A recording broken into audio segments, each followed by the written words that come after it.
Olá, sejam todos muito bem-vindos. Está começando mais um podcast NA. Eu sou Alexander Horta e hoje pecuária é o destaque aqui na nossa conversa. Meu convidado nasceu em Bauru, aqui no interior de São Paulo, mas foi criado em Ribeirão Preto, formado em agronomia pela Universidade lá de Espírito Santo do Pinhal, a Unipinhal, especializou-se em pastagens na Exalc, aqui de Piracicaba. Se tornou um grande conhecedor aí de pastagens. Tem 2 livros sobre o assunto, sobre o tema, e promove cursos pelo Brasil afora, além de cursos digitais que vêm sendo desenvolvidos desde 2017. Imaginem quantas pessoas já passaram pela mão desse homem. A gente está falando do Wagner Pires, que está aqui comigo. Seja bem-vindo, viu, Wagner? Obrigado por estar aqui com a Alex. gente. É um prazer estar com vocês aqui e a gente sentar para falar daquilo que eu mais gosto, que é pastagem. Pois é. Como é que começou essa história na sua vida, Wagner? Como é que surgiu essa paixão por pastagens? E você estava me contando que nunca teve uma tradição de fazenda, a família não tem fazenda, enfim. Como é que surgiu isso? Bom, quando a gente forma, a gente procura o que aparece no mercado, né? Eu, sinceramente, eu não tinha não sabia o que eu ia fazer quando formasse. Sabia que eu precisava trabalhar e não tinha berço de pecuária, não tinha ninguém na família que tinha mexido com boi, com leite, nada. E lá fui eu para o mercado. Seu pai fazia o quê? Meu pai era representante comercial. Me ensinou a vender. Minha mãe era professora. E eu saí e o primeiro emprego, meu primeiro trabalho, foi uma fazenda de um parente no Paraná. Mas como lidar com um parente é complicado, eu passei lá 4 meses e não deu certo e voltei. Vim para uma das maiores empresas na época de semente de milho do Brasil, que era a Agroceres, mas coincidentemente lá na Agroceres tinha uma divisão de forrageiras. E aí entre as outras atividades minhas, eu fui trabalhar também nessa área. E aí foi quando eu comecei a gostar muito da parte de pastagem. Passei alguns anos na Agroceres, me desliguei e fui para uma empresa de forrageira. Uma das maiores empresas do Brasil, até essa empresa já não existe mais. E lá foi minha grande escola. Eu viajei o Brasil todo, dando palestra, dando treinamento, aprendi a falar em público e aprendi a mexer com pastagem dentro da fazenda do pecuarista. Quanto tempo você ficou nessa empresa? Foram mais de 10 anos aí, trabalhando entre idas e vindas e sempre foram bastante tempo. Até 98. Você acha que ali você teve o suporte técnico, o embasamento, o conhecimento? Prático. Ali eu tive a prática, eu vi o que é pecuária, eu pus o pé na lama e conheci uma quantidade enorme de problemas e de soluções e de regiões distintas do Brasil. O Brasil é muito grande e é muito diversificado. Quando você para fazer uma análise da situação do Brasil em termos de pastagens, a gente é conhecido lá fora por ter o tal do boi verde, o boi de capim, enfim, essa tradição vem mudando um pouquinho nos últimos anos com a chegada dos confinamentos, mas o pasto ainda tem muita importância para a produção pecuária brasileira. Só que me parece que o pecuarista ele não está cuidando bem do pasto dele. É uma impressão ou é uma realidade isso? Infelizmente é uma realidade. Alex, o que acontece? A gente tem que olhar muito pela história da evolução da pecuária brasileira. Quem abriu o Brasil, quem desbravou o Brasil foi a pecuária.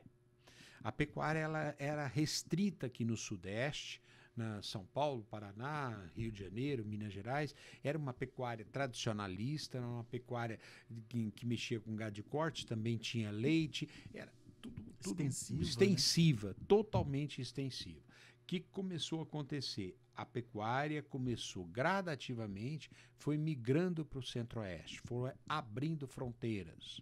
E isso foi subindo e foi até o centro-oeste, onde começaram a se instalar as propriedades. Depois, mais um segundo momento, ela foi para o norte do Brasil. E aí, naquela fase dos militares, nós precisávamos tomar posse do Brasil. E aí, o pecuarista, ele pegou concessão de terras, alguns casos comprou, mas terras muito baratas. E a pecuária foi se instalando. Mas sempre uma pecuária extrativista. Atrás da pecuária, Alex, veio caminhando gradativamente, a passos lentos, a agricultura. E ela foi subindo também, ela foi buscando novas fronteiras. E o que aconteceu? Chegou um momento que a agricultura começou a tomar espaço aonde dava da pecuária. Mas ficou mais lucrativa. Sim, era mais lucrativa, era mais técnica, era mais profissional. E a pecuária brasileira sempre foi extrativista. Sempre. Então, uma pessoa que aprendeu com o avô, aprendeu com o pai, e é pecuarista hoje, e o avô e o pai nunca adubaram um pasto, só derrubaram fazenda, derrubaram mata e formaram fazenda, e construíram grandes fortunas. Você acha que a pessoa acha que é necessário fazer algum tipo de adubação, algum tipo de intensificação, o uso de alguma tecnologia? Não. Então, nós não podemos crucificar a pecuária brasileira, o pecuarista brasileiro, porque ele foi formado dessa forma. Agora, a pecuária, ela está no DNA do Brasil. Todas as cidades do Brasil têm boi. Todos os municípios do Brasil têm boi. Então, nós temos uma área de pecuária continental. O Brasil, eu costumo falar isso, ele tem a maior área de pastagem do mundo, mas também tem a maior área de pastagem degradada do mundo. Por causa desse extrativismo, desse comportamento de criação. Justamente. Só que daí a agricultura veio tomando espaço e a pecuária precisou se mexer. Justo. Houve uma época, lá por volta do ano 2000, alguma coisa assim, nós começamos a ver o quê? O pessoal começou a mudar, começou a falar em intensificar a fazenda, em botar mais boi na fazenda. E aí, o que começou a acontecer, Alex? A degradação começou a acelerar. Você punha mais boi e você degradava mais depressa a fazenda. Por quê? Porque a fazenda não era bem estruturada para isso. E a degradação foi acontecendo, e aí o pecuarista foi comprando mais terras, mais fazendas, e foi ficando um rastro de áreas degradadas no Brasil. Aonde a terra era plana, a agricultura foi entrando e tomando essas áreas e anexando, e foi absorvendo. Poxa, quando a agricultura chegou no Cerrado brasileiro, todo mundo falava que a agricultura, ali não se produziria nada. E o Cerrado se tornou um dos maiores produtores de soja do mundo, e arroz e outras culturas. Então, o que acontece? O pessoal começou a desenvolver técnicas de melhorar a fertilidade e foi adequando o solo para produzir mais. E aí que conecta a sua história com a história da pecuária. Sim, porque... Nesse momento você já tinha esse conhecimento e essa propriedade. Sim. E aí o que ocorre? Ocorre que nós tivemos a Embrapa. A Embrapa foi a grande responsável e trouxe um leque de gramíneas diferentes para o Brasil. Você fez um trabalho lindíssimo de seleção e foi lançando variedades. O que aconteceu inicialmente? A Embrapa procurou desenvolver materiais que toleravam a baixa fertilidade. Botar materiais de melhor qualidade, mas sem mexer na ferida. Sem fazer o produtor encarar o pasto como uma lavoura. E esse foi o primeiro momento. Depois, quando nós começamos a ver pecuarista perguntando, não, mas qual é a gramínea que produz mais? Eu quero plantar ela. Ora, a gramínea que produz mais é a gramínea mais exigente. Então, Alex, aí foi aonde começou a necessidade, começou o interesse do pecuarista em melhorar a fertilidade e fazer produzir mais. Wagner, daí entra a sua missão, ó, o seu jeito de trabalhar.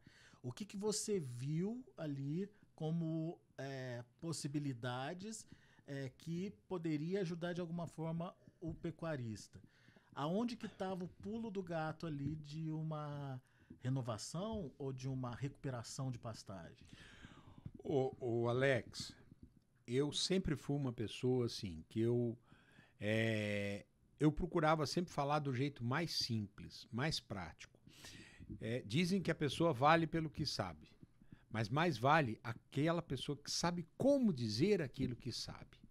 Então, eu sempre... a boa comunicação. A boa comunicação. Eu sempre fui um palestrante, um professor. Eu nunca dei aula em universidade. Eu dou aula em pós-graduação em alguns centros, assim, mas nunca me fechei dentro de uma universidade. Eu fui no campo. E aí, o que acontece? Eu sempre procurei passar o meu conhecimento de uma forma bastante prática para o pecuarista. Aí é onde eu fiz a diferença. Por onde eu passava e dava os treinamentos ou fazia uma palestra para uma empresa, alguma coisa assim, depois eu ia colhendo os resultados.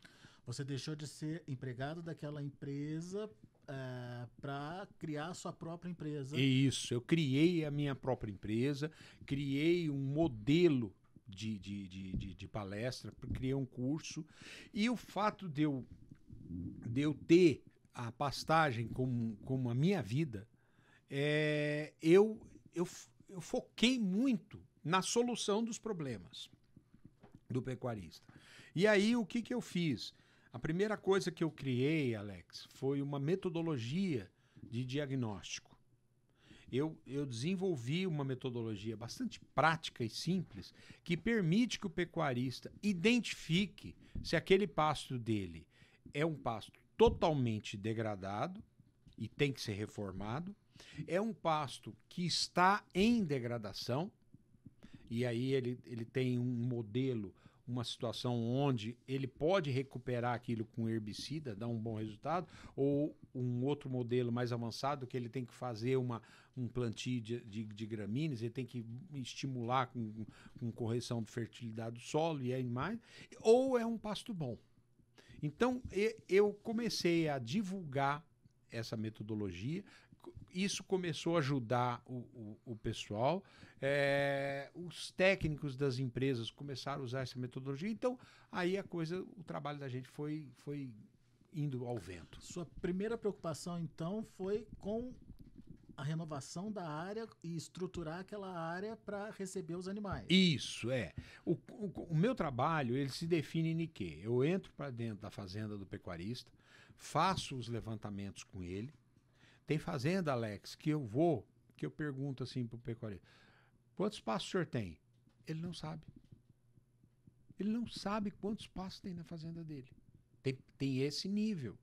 E eu pergunto pro pecuarista, qual é o GMD daqui da sua fazenda? Ele fica olhando para mim assim. Eu falo, quanto que o seu gado ganha por dia? Quantas gramas o seu gado ganha por dia? 1 quilo. Tem certeza? Vamos medir?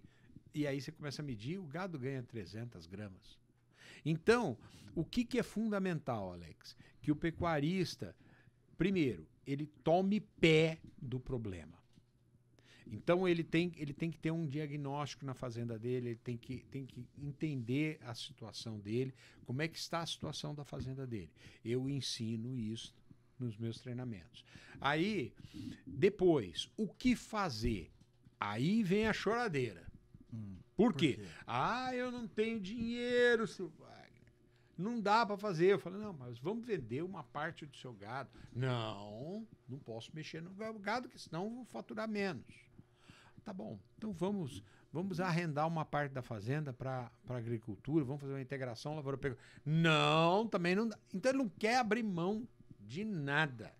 É duro da gente vencer essa barreira de resistência. Aí eu começo assim, duvida de mim? Ó, dá para dobrar, dá para quadruplicar aqui.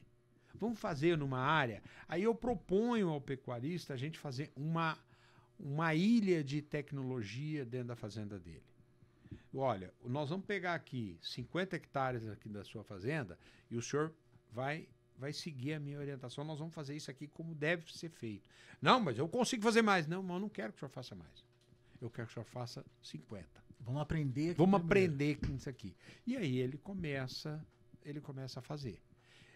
Alex, quando o pecuarista começa a dar um pouquinho para a planta, para a pastagem, ele já começa a ter o resultado. E aí o pasto está falando de adubação. De adubação. Mas muitas vezes não é nem adubação, Alex. É limpeza de plantas daninhas. O Brasil é tremendamente sujo de planta daninha. Por quê? Porque o pecuarista vai lá, desmata aquela fazenda, queima um mato, enlera e joga semente de capim. E faz algumas divisões e forma um pasto, está feita a fazenda. Um curral, beleza. Aí o que acontece? Ele começa a usar a pastagem. Mas ele não aduba a pastagem. E o boi ele tá pondo boi. Passado alguns anos, Alex, aquele pasto já começa a se degradar. Ele começa a perder o vigor. Uhum. Quando ele começa a perder o vigor, quem é que começa a encontrar espaço e sair? A planta daninha. E começa a sujar o pasto. Então, pastos com planta daninha é um indício de degradação. É o começo de tudo. Tá? Então, o pecuarista, eu tenho um pasto muito sujo. Ali está degradando. Ali está estragando o seu pasto. Mas esse herbicida é caro. Caro é você não conseguir produzir capim. Isso é caro. Então, vamos lá. Aí, ele quer limpar a fazenda toda de uma vez. Não, meu amigo. Vamos devagar. Vamos limpar uma parte. E outra coisa, você não limpa pasto em 1, 2, 3 anos. Você limpa pasto em 5, 6 anos. Por quê? Porque você faz o primeiro ano de herbicida, área total. Você tem uma eficiência de 70%, volta. Uhum. Mas tem sementes que estão lá de 2, 3 anos que vão começar a germinar. Então, o primeiro ano quase você não enxerga. Aí no segundo ano já diminui bastante. No terceiro diminui mais ainda. A partir do 4º ano, você começa a fazer catação. Pega uma planta aqui, outra ali. Uhum. Aí o custo vai lá embaixo. E aí aquela área está limpa. Vamos para outra. Então você tem que ter área de primeiro ano, área de segundo ano, área de terceiro ano. Planejamento. Planejamento. Vai aos poucos. Entendeu? Quando você limpa a fazenda e divide o pasto, eu dobro. O que você chama de dobrar? Se cabia naquela fazenda uma cabeça por hectare, passa a caber 2. Se tinha uma cabeça e meia, eu vou para 3. Só com herbicida e divisão. Sem mexer em adubação. Começou o milagre aí. Começou o milagre. Entendeu? Mas isso é um trabalho contínuo, é um trabalho que você vai fazendo. Muitas vezes eu não faço na fazenda toda, eu faço numa parte da fazenda. E o pecuarista tem que... Quando eu começo essa arrumação na casa, aí eu tenho que treinar o pecuarista, treinar o gerente, treinar o vaqueiro a manejar corretamente o pasto, que começa a sobrar capim. Então você tem que ter divisão justamente para você rodar o gado e dar um descanso para o capim. Aí mora o segredo. Se eu não me engano, é a própria Embrapa que tem uma régua que mede a altura do capim de entrada e de saída. Entrada e saída. Um equipamento maravilhoso. Maravilhoso. Então, o pecuarista tem que aprender. Alex, o pessoal não marca chuva. O pecuarista não marca chuva. Você falou para mim, da água, período das águas, período da seca. Como é que tem fazenda que eu vou que o pecuarista ele não sabe quanto que chove na fazenda dele. Então, tem que ter o capricho, o zelo. Tem lá perto da casa do vaqueiro, num lugar descampado, pega um copinho lá, um pluviômetro. Todo dia o vaqueiro sai lá, olhou, choveu 10 milímetros, joga a água fora, vai lá atrás da porta, pega a planilha, um papelzinho lá, anota naquele dia 10 milímetros, no outro dia 20, no outro dia 5 e vai marcando. Isso é importante? Para você construir a curva da fazenda. Aonde está a chuva, aonde está a seca. Aí você começa a fazer o planejamento da fazenda. Com quantos bois eu trabalho nas águas, quantos bois eu trabalho na seca. E tem isso também, né? Tem isso também. Para você potencializar o ganho de peso. O ganho de peso. Animal. Aí começa a ter a pergunta, ô Wagner, não dá para melhorar esse nível na seca? Dá. Vamos fazer um calcário? Uma calagem? Calagem é cálcio e magnésio. O cálcio é extremamente importante para fazer raiz. Depois nós temos o gesso, que é cálcio e enxofre. Depois nós temos o fósforo, que também faz uma quantidade enorme de raiz. E faz a planta produzir mais, faz a planta perfilhar. Ô Wagner, enfim, a gente começa já então a tratar o pasto como uma cultura. Como uma cultura. Agora, qual que é a dinâmica dessa colocação de adubo, dessa adubação? Ela precisa ser adubada todo ano? Ela tem épocas para ser adubadas? Como é que funciona isso? Tem épocas para ser adubado e você tem uma sequência didática e técnica que você deve seguir. Primeira coisa, tem muito pecuarista por aí queimando dinheiro, perdendo dinheiro com adubação. Joga coisas que não precisam. Então, o pecuarista tem que fazer corretamente a amostra do solo e aí pega essa amostra do solo, manda para o laboratório, o agrônomo vai interpretar. Essa análise de quanto em quanto tempo? Essas análises, a pecuária não é tão exigente como é a agricultura. A cada 2, 3 anos, a gente repete a análise de solo. Isso depende muito, é claro, do nível de intensificação da fazenda. Uma fazenda que eu estou trabalhando com 10 unidades de animal por hectare, eu faço análise todos os anos. Uma fazenda que eu trabalho com 3 unidades de animal, 2, 3 unidades, eu faço a cada 4, 5 anos eu faço análise. Vamos tomar como exemplo aquela propriedade que você já conseguiu dobrar. Sim. Quando você passa a fazer adubação, você consegue ampliar essa capacidade de animais por Com área? certeza. Aí, e por que é importante uma análise? Ora, se você faz um exame, vai no médico, e você fala lá, o médico fala que seu colesterol está alto, sua pressão está alta. Mediu e tal. O que acontece? Você vai controlar a pressão. Você vai... eu tenho que perder peso, eu não estou chamando de gordo, eu tenho que administrar melhor a minha saúde. Então você começa a se cuidar. Se você conhece, pecuarista, eu chego e falo assim, vamos fazer uma análise de solo? Vamos fazer da fazenda toda. Não, doutor.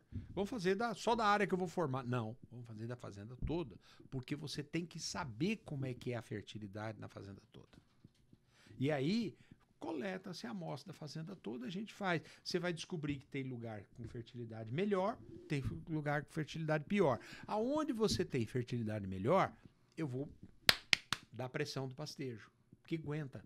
Aonde a fertilidade é muito ruim, eu vou tomar cuidado ali. Eu começo a planejar, a fazer uma gestão de capim.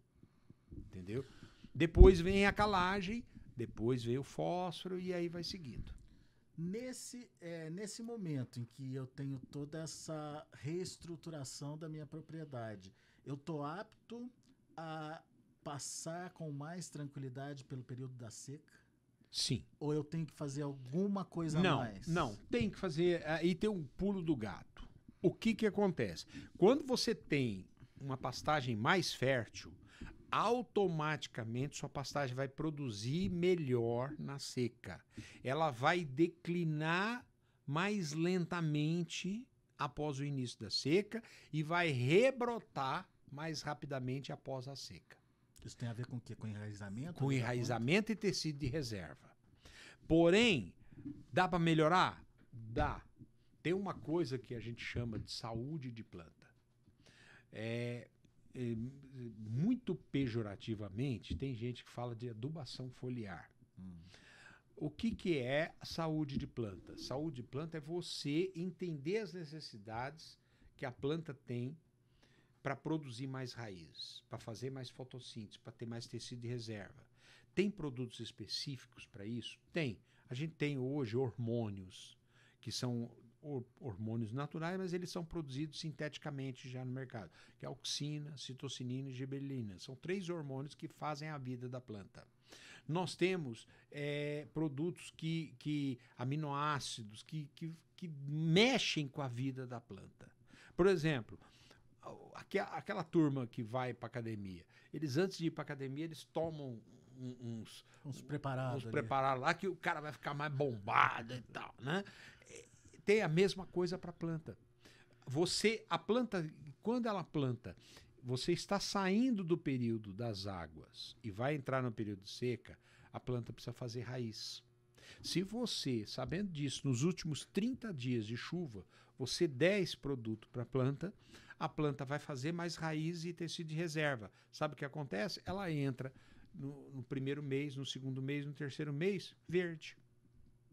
Ela vai ficar um pouquinho mais amarelada, mas muito menos, com muito mais capacidade de produção. Mas ainda com capacidade de receber animais ali? Tranquilo. Vamos lá, outro pulo do gato. Nas águas, você produz 70% do volume de capim do ano. Na seca, 30%. O Brasil é tropical. Então, você tem essa diferença, período das águas, período da seca. Então, você vai ter 70%. Ora, Alex, se você tem 70% da comida durante a época da chuva, você vai trabalhar com 70% do volume do ano. Você também respeita a gestão do capim. Perfeito. Então, o que acontece? Quando você vai saindo do período das águas, eu vou lá na fazenda, ou o pecuarista capacitado por mim, ele faz um levantamento da carga animal e fala assim, eu tenho que diminuir um pouco agora. Ele faz uma troca, ele pega o animal, ele mantém a quantidade de cabeças, mas ele diminui a quantidade de unidade animal. Ou seja, ele pega o animal pesado e manda para o frigorífico, vende. E ele compra, ou ele recebe da cria, animais que vão parir, animais bezerros. Demandam menos capim. Demandam menos capim. Então ele mantém o mesmo número de cabeças da fazenda, porém a quantidade de unidade animal dele cai. Só nisso, Alex, o cara já consegue um bom resultado. O pecuarista consegue. Quer ver outra forma, Alex? A integração lavoura-pecuária. Ele pega uma área da fazenda dele e faz uma lavoura de um sorgo, faz um milho, e aí agora a gente tem outros materiais híbridos, tá? Que você pode plantar e fazer uma boa silagem, e você guarda esse material. Você pode fazer feno, tá? E aí, o que acontece? Você vai usar esse material durante o período de seca. Você faz um semi-confinamento, ou pode até partir para um sistema mais arrojado, que seria um confinamento. O pecuarista, o confinamento é uma atividade assim, é de alto risco, confinamento. Tá? Mas o invernista, que é confinador, ele tem um tesouro na mão. Por quê? Porque se o confinamento dele der 0 de lucro, Alex, e ele salvar as pastagens dele, der descanso para a pastagem, ele está no lucro. Por que isso? Porque ele não estragou o pasto. Ok. Você entendeu? Então, existem várias vários produtos hoje que você pode estimular, dá vitamina para a planta, você estimula isso via foliar e você consegue um resultado melhor. Eu tenho muitas fazendas que eu aplico isso e eu consigo o resultado. Muito bom. Vamos agora entender um pouquinho, porque como você lembrou, a Embrapa disponibilizou variedades diferentes de gramíneas aí para o produtor. Como é que escolhe essa gramínea? O que ele tem que fazer? O que é o grande destaque hoje da pecuária brasileira? Bom, enfim, varia de região para região? Varia sim. O que acontece? Pecuarista quer o capim milagroso. O capim que vai aguentar mais boi, o capim que vai engordar mais o gado dele, o capim que vai aguentar terra ruim, ele quer o capim milagroso. Tá? Isso não existe. Tá? Então, o que acontece? Não existe, Alex, país no mundo que tenha uma quantidade de materiais como nós temos aqui no Brasil. Nós temos uma diversidade muito grande, a grande maioria deles foram lançados pela Embrapa, e são materiais que eles já têm um zoneamento na fazenda. Muito bem, quando o pecuarista pensa em trocar de capim, a primeira pergunta que ele tem que fazer é: como é que é a topografia da sua fazenda? Se a topografia for plana, qualquer capim vai bem. Mas se a topografia é acidentada, você tem que escolher um capim que proteja mais o solo. Tem esse capim? Tem esse capim. Segundo, como é que é a fertilidade do solo? Ela é boa ou ela é ruim? Tem capins, gramíneas, que são mais exigentes, medianamente exigentes e pouco exigentes. Então você vai ter que selecionar ali. A sua área, ela encharca na época da chuva ou não? Se ela não encharcar, qualquer capim você pode plantar. Mas se ela encharcar, criar lâmina de água, você tem que escolher um capim que tolere a água. Percebe que você, só com isso, você já começa a excluir um ou outro. Aí tem outro fator. Nunca, jamais faça mistura de capim. Jamais. Tá? Por quê? Porque o boi é seletivo. O boi escolhe o que ele vai comer. Se nós dois formos num churrasco, vai ter lá um colchão duro e vai ter uma picanha. O que nós vamos pegar primeiro, Alex? A picanha. A picanha. Nós somos seletivos. E o animal também, o bovino também é seletivo. Ele escolhe o capim mais gostoso, o capim que está mais palatável, tem menos fibra. E o outro vai ficar para trás. Então sempre vai sobreviver o capim ruim, o capim menos exigente, a tranqueira e o filé, a picanha, vai desaparecer. Você não pode misturar no mesmo pasto. Você pode ter um pasto de um tipo de capim, outro pasto de outro capim. Agora, um rotacionado. Se você montar um rotacionado, ele tem que ser inteiro do mesmo tipo de capim. Não aceita mistura. Então, só com isso, você já começa a selecionar. Se você me perguntar quantas gramíneas eu tenho que ter numa fazenda? Pelo menos, Alex, 3 capins diferentes. Por quê? Porque o boi tem diferentes eras. Então, para a cria, eu preciso de capim baixo, para o vaqueiro enxergar o bezerro longe. Na recria, eu preciso de volume, adolescente, come tudo. E na engorda, eu preciso de qualidade de capim. É pânico. Só aí eu tenho 3 tipos diferentes de capim. Então, fazenda boa é fazenda que tem vários tipos de capim. Tem o norte do Brasil, Alex, ele se acabou por causa de monocultura de braquiarão, você acredita? Né?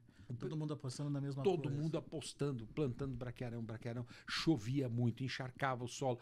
Era o filé para a cigarrinha das pastagens. O que aconteceu? Quando o pecuarista começou a errar no manejo e começou a acabar a fertilidade, a cigarrinha foi dando pau, deu a cigarrinha da cana-de-açúcar, que saiu daqui de São Paulo e foi embora para lá na semente suja. E aí ela se instalou lá no Parazão e acabou com a pecuária lá. Hoje isso já está melhorando e está começando a entrar no equilíbrio. Você trouxe um outro tema para nossa discussão, pragas e doenças. Como é que é essa questão das pragas e doenças nas pastagens? Precisa ficar atento? É um problema hoje? Pode vir a ser um problema lá na frente? Já é um problema e eu vou alertar. Vai piorar. Ah, é? Vai piorar.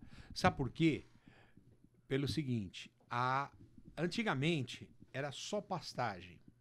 Tinha pragas? Tinha. Mas eram poucas.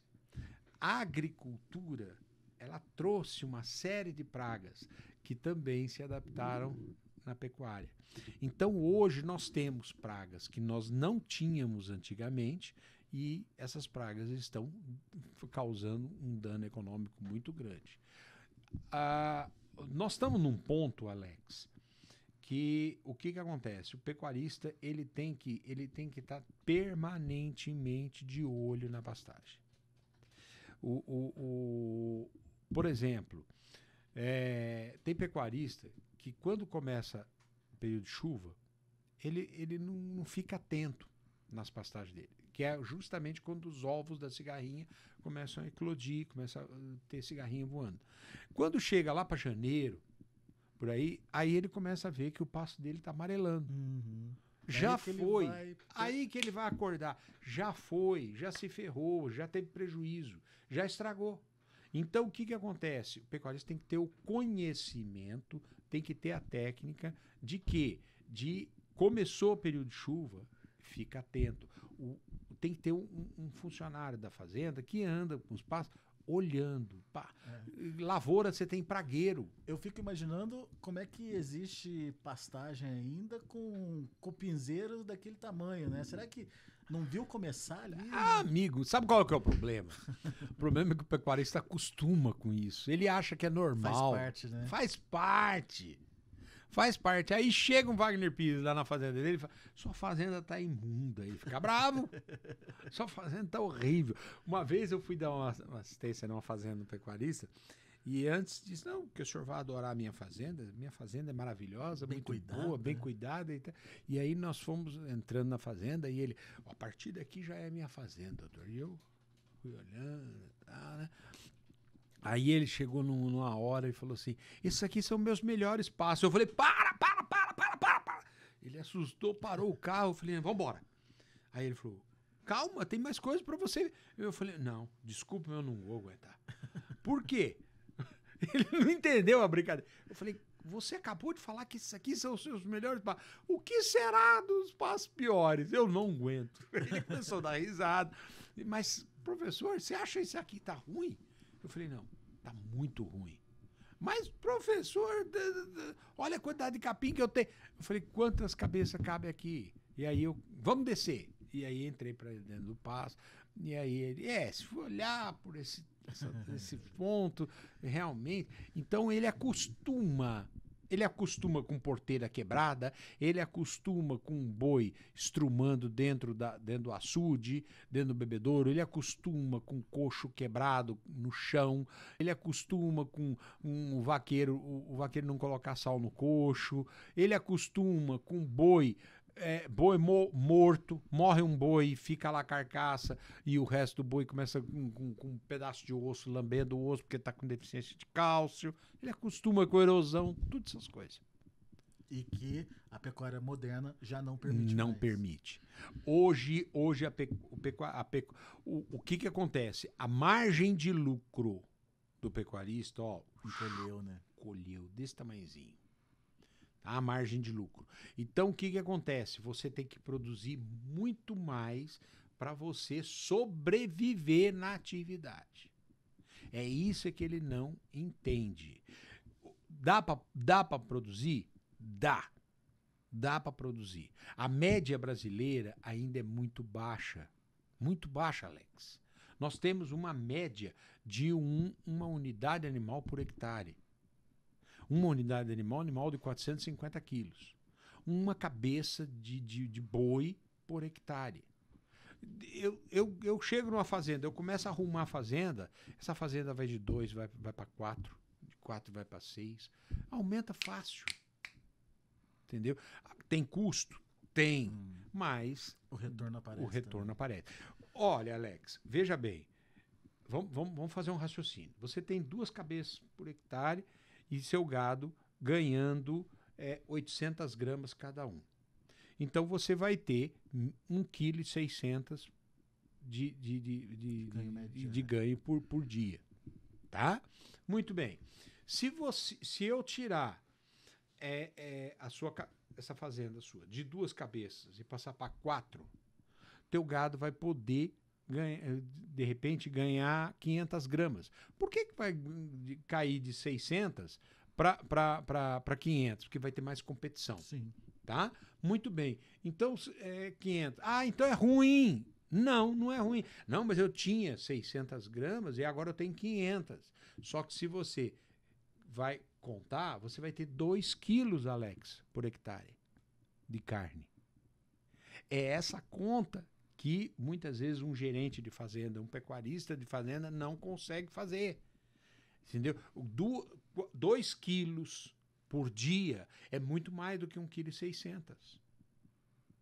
Então, o que acontece? Isso sem falar que você vai caber mais gado na fazenda, você vai ter mais rebanho, vai ter mais cria, a fazenda vai girar mais depressa. E isso é um exemplo, que rapidinho você vai poder fazer aquelas 4 cabeças ganhar o mesmo 600 ou até mais.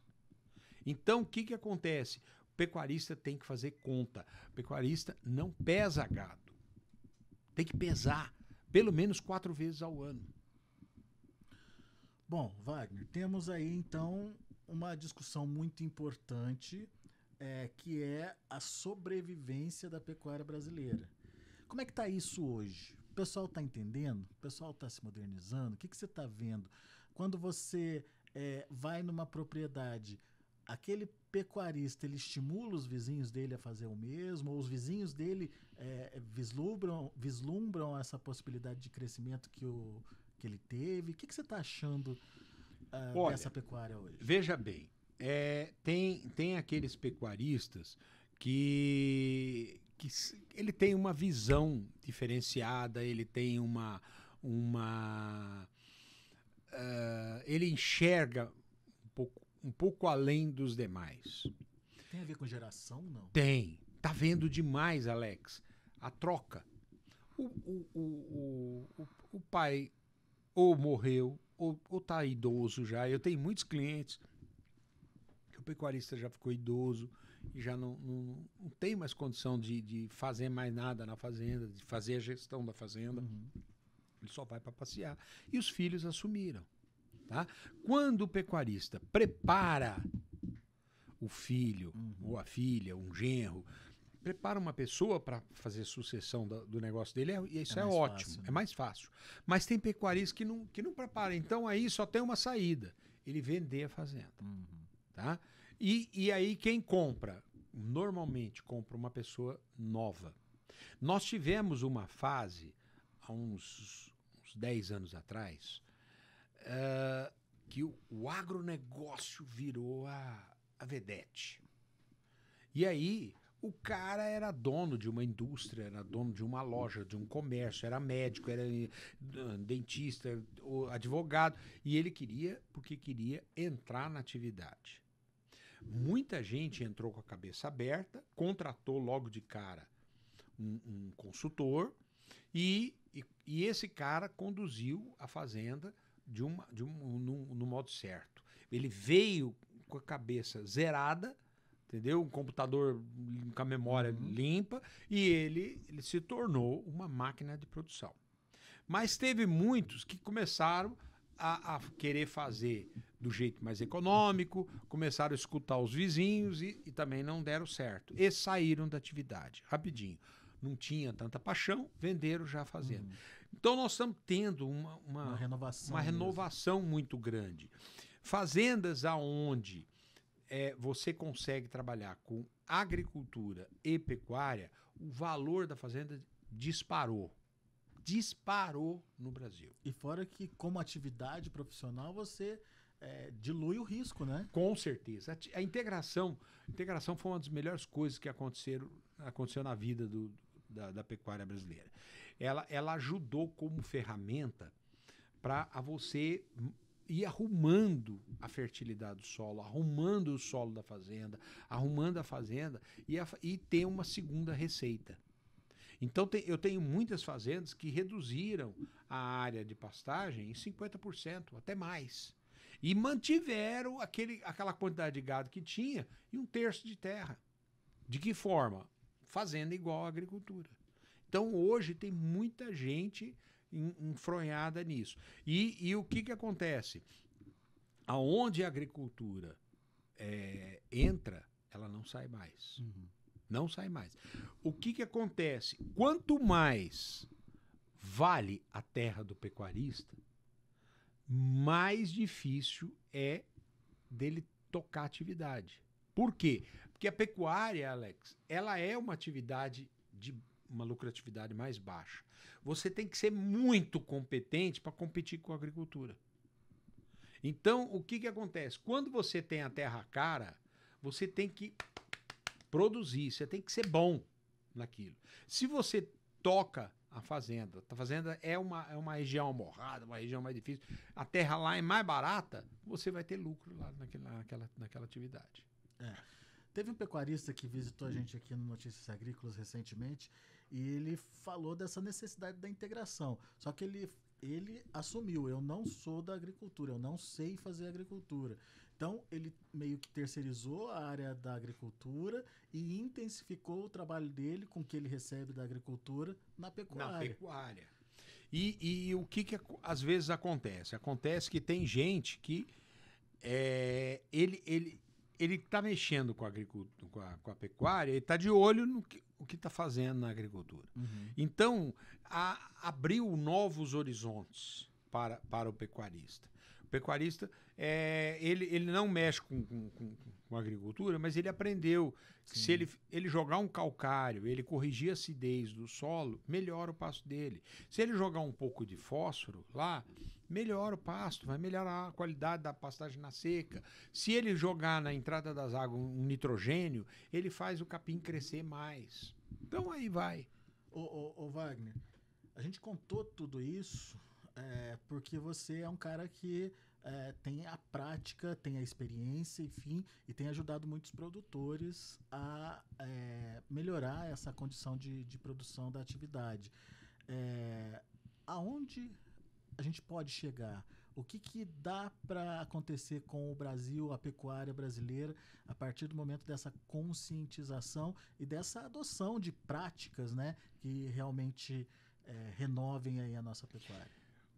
Olha, Alex, nós já tivemos fases muito, muito ruins na pecuária. Por exemplo, lá atrás a gente tinha problema da fitosa. Você lembra disso? Opa. Hoje ainda existe, mas ela já praticamente está erradicada no Brasil. Agora, tem uma coisa que nós não vamos conseguir tão cedo nos ver livre dela, que é a pressão ambiental. A pressão ambiental é um problema seríssimo da pecuária brasileira. Tá? Por quê? Porque boa parte das fazendas ainda não fizeram a lição, não regularizaram as suas fazendas. Não fez um GEL, não fez um CAR, e isso está pegando. Uhum. Tá? Está pegando. A gente tem visto aí agora, no atual governo, uma pressão muito grande do IBAMA, multando e autuando e tirando gente de terra que era terra indígena. Então, nós temos problemas sérios ainda. Por exemplo, tem regiões do Brasil que a gente tem uma quantidade enorme ainda de fazendas sem documento. Por exemplo, Rondônia. Sim. Rondônia a gente vê muita fazenda boa, que o cara não tem o documento. E aí isso vai dar trabalho para ele na legalização. Então esse é um ponto crucial. Mas tem um outro problema, que é a pressão das grandes potências. Os países europeus, eles têm uma ciumeira do Brasil. Por quê? Porque a gente consegue produzir a nossa arroba ser a mais barata do mundo. Sim. Mais barata do mundo. E antigamente, o brasileiro comia carne dura, carne de baixa qualidade. A nossa genética é a melhor do mundo. Então, o que acontece? O Brasil melhorou em termos de genética, melhorou em termos vem melhorando gradativamente em relação à área de pastagem, e a gente está atendendo, está exportando carne hoje para o mundo todo. Então, isso faz as grandes potências olharem para o Brasil com um pouco de receio, porque eles vão tomar conta. E realmente, vamos tomar conta. Vamos tomar conta. Agora, a pressão ambiental vai ser muito grande. Nós temos que fazer o quê? Nós temos que reverter. O problema é que aqui no Brasil, coisas ruins, todo mundo fala no WhatsApp. Mas coisa boa, pouca gente fica sabendo. Então, o que acontece? Eu não vejo vídeos de boas fazendas circulando em rede social, mostrando resultado, mostrando o trabalho. Um pecuarista, ele fica quieto, ele não fala para os outros. Então, o que acontece? O mundo precisa saber que nós estamos fazendo uma pecuária sustentável. A nossa pecuária ainda tem muito que melhorar, mas nós já caminhamos bastante. E a hora que o mundo começar a entender isso, vai relaxar um pouco a pressão em cima da gente. Então, eu acho que o que está faltando. Outra coisa, Alex, a pecuária ela é sazonal. Uhum. Existe a época de alta e existe a época de baixa. Ciclo pecuário. O Alex, eu choro, às vezes, quando o preço está subindo, meu telefone não para de tocar. Aí o pecuarista me liga e fala assim: seu Wagner, eu queria que o senhor viesse aqui na minha fazenda, que eu quero produzir mais. Eu falo, mais um. E lá vou eu na fazenda do cara. Aí o que acontece? Chega lá, a fazenda tá toda bagunçada e ele quer porque quer ganhar dinheiro, porque o preço tá bombando. Com que coisa que você arruma a fazenda em 5 anos? Uhum. Você precisa de mais tempo para arrumar. E aí o que acontece? O preço vai subindo, vai subindo, vai subindo, vai subindo. Chega uma hora que ele começa a descer. A hora que começa a descer, o cara fala assim: para tudo. O mar não tá para peixe, não. O investimento para. Ele suspende tudo. Ele todo suspende aquele ganho em produtividade divisão, ele suspende a adubação, ele suspende tudo. Sabe o que acontece? A fazenda volta para trás.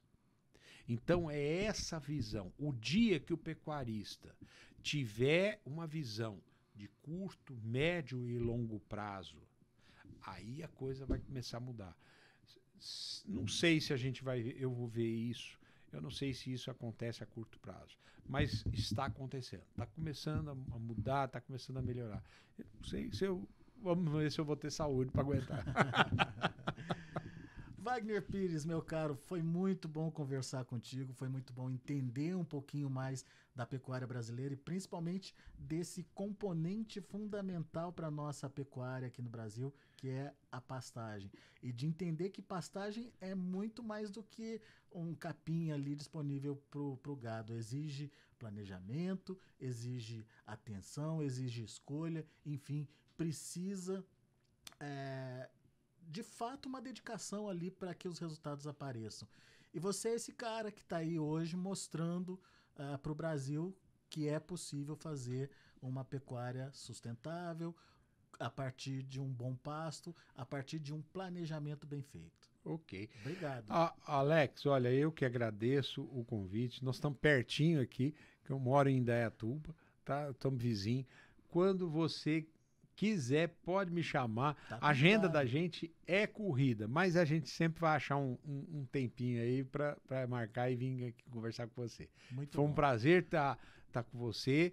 Eu sei que esse podcast vai ecoar aí, muita gente vai assistir, vai ouvir, e quem sabe a gente começa a mudar a realidade de quem está assistindo aqui agora e vai pensar, tenho que fazer a fazenda como uma agricultura. É a nossa intenção poder espalhar esse conhecimento que você está gerando aí junto aos pecuaristas e que mais pecuaristas possam contar com o Wagner Pires aí na sua produção. Obrigado. Muito obrigado pelo seu carinho e vamos em frente. É isso aí. Muito bem, dessa forma encerramos mais um podcast NA para você que está querendo aprender, para você que está querendo melhorar a eficiência aí na sua fazenda. Wagner Pires é o nome, tá bom? Grande abraço, até a próxima.